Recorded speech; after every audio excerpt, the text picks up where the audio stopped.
खबरदार अगर तू दरवाजे से निकली, आला हजरत इमाम अहले सुन्नत मुजद्दिद दीन मिल्लत मेरे आला हजरत से किसी ने पूछा था कि हजरत जी बीबी नात पढ़ सकती है? फतावा रज़विया की 14वीं जिल्द, बीबी मिलाद पढ़ सकती है? मिलाद। आला हजरत ने फरमाया अगर बीबी मिलाद पढ़ रही हो, नात पढ़ रही हो और उसकी आवाज गैर महरम के कानों तक जा रही हो, फरमाया उसे सवाब नहीं होगा, उसे हराम काम करने का गुनाह दिया जाएगा। बीबी को मना है, वो नात की आवाज भी औरत का ही नहीं पड़ता, दीन में तो औरत की आवाज का भी पड़ता है। दीन में तो औरत की, हजरत सैयदा ज़ैनब, हजरत फातिमा की वो लख्ते जिगर जो मैदान करबला में इमाम हुसैन बराबर की शरीक रही सैयदना इमाम हुसैन के साथ। याह्या बिन मोइन कहते मैं 15 साल तक हजरत ज़ैनब का पड़ोसी रहा हूं। 15 साल, घर बराबर होता है ना, बंदा बीबी देख ही लेता है। वो बीबी कभी पर्दा डाल के जा रही है दवाई लेने, कभी नजर आ ही जाती है। कहते 15 साल में सैयदा फातिमा की बेटी का पड़ोसी रहा हूं, मैंने कभी बुरके में छुपी हुई ज़ैनब भी नहीं देखी, बुरके में छुपी हुई ज़ैनब भी कभी नहीं देखी। हजरत अब्दुल्ला बिन जाफर तैयार जनाबे अली मुर्तजा के भाई थे, उनके बेटे के साथ इनका निकाह हुआ था, बीमार हो गई। तो हजरत अब्दुल्ला कहने लगे ज़ैनब चल तुझे हकीम के पास ले जाऊं, तबीब के पास ले जाऊं। तो हजरत ज़ैनब कहने लगी आप जाइए मेरा हाल बता के दवाई ले आइए।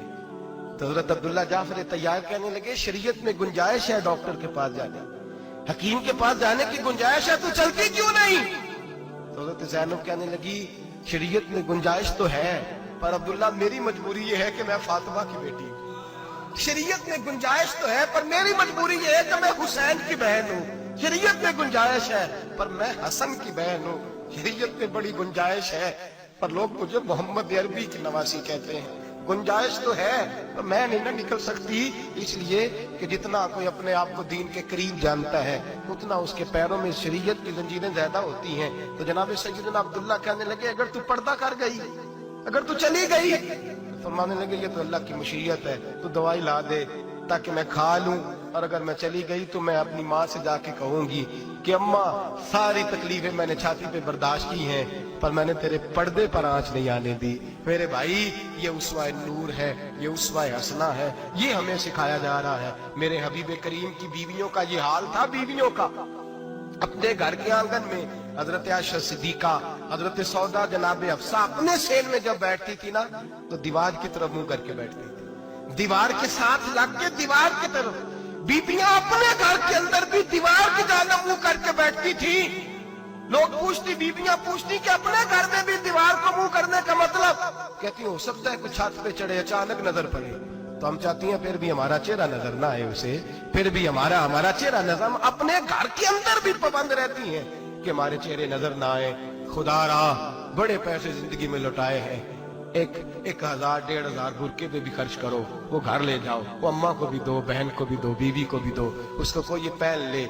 इसलिए कि जब तो हजरत फातिमा के तरीके का पर्दा करेगी तो तेरे आंगन में सैयदा ज़ैनब की तरह की बेटियां पैदा होंगी, वो उस सुन्नत पे चलने वाली बेटियां तेरे आंगन में आएंगी। खुदारा मेरे भाई आज ये नियत करो, ये इरादा करो और अपने घरों को पर्दे का पाबंद बनाओ। अगर एक बेटी पर्दादार हो गई तो कई खानदान पर्दादार हो जाएंगे, अगर एक बेटी पर्दादार हो गई तो कई घराने संवरेंगे, कई जगह पे नूर फैलेगा। ऐ अर्श के मालिक, ऐ मेरे महबूब के खुदा, तुझे वास्ता है मेरे महबूब की बीवियों का और तुझे सदका हुजूर की शहजादियों का।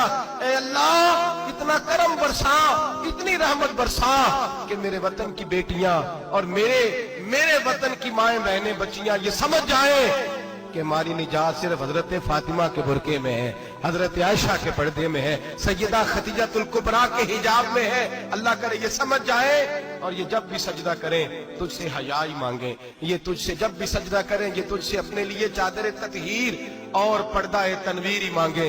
अल्लाह करे मुझ बेअमल की मुंह से निकले हुए लफ्ज किसी के दिल में तासीर बन के उतरे और फिर दुनिया के अंदर ये रिवाज आम हो कि हर कोई पर्दा करे, हर कोई बापर्दा हो जाए। ऐ अल्लाह तू तासीर नाजिल फरमा, ऐ अल्लाह तू अमल की दौलत नाजिल फरमा, ऐ अल्लाह हमारी बेटियों को इज्जत की चादर अता फरमा। हमेशा मिदहत खैरुल अनाम में गुजरे, दुआ है ये उम्र दरूद सलाम में गुजरे। आखिर